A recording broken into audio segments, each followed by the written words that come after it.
Usapang top overhaul muna tayo mga kamoto. Talagang inagaan ko dito sa RST Motorcycle Shop. Dito lang sa Sitio Looban, Tabang.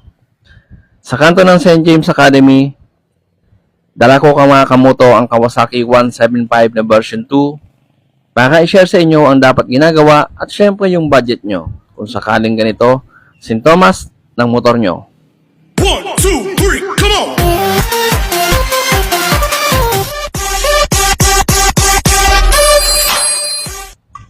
Ang nag-i-issue pala nito mga kamoto ay may tumatagas na langis sa cylinder head.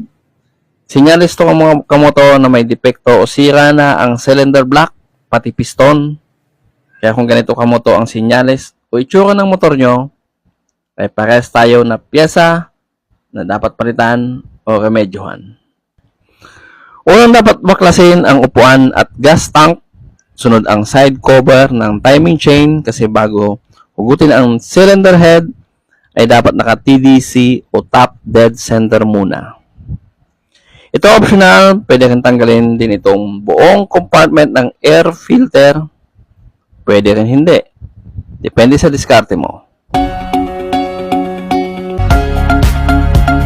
Tanggalin mo na rin ang ignition coil para buwelo kapag huhugutin na o inaangat na ang cylinder head at cylinder block.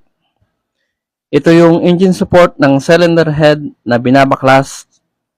Shout out kay Badong na Resty Motorcycle Shop, ang mekaniko natin ngayon.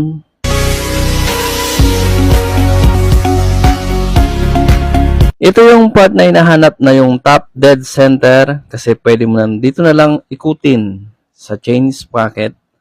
Kung wala ka naman gagalawin sa bandang stator, pwede na dito magpihit.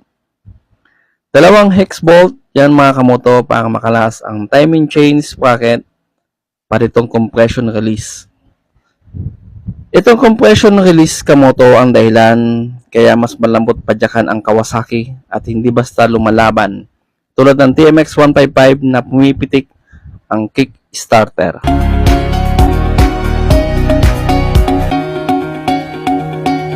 Ito yung mga takip sa cylinder head na may higpit. Kaya pwedeng paluin para mabuhay man lang kamoto. Kasi may oil ring at yun ang nagpapahigpit sa kanya.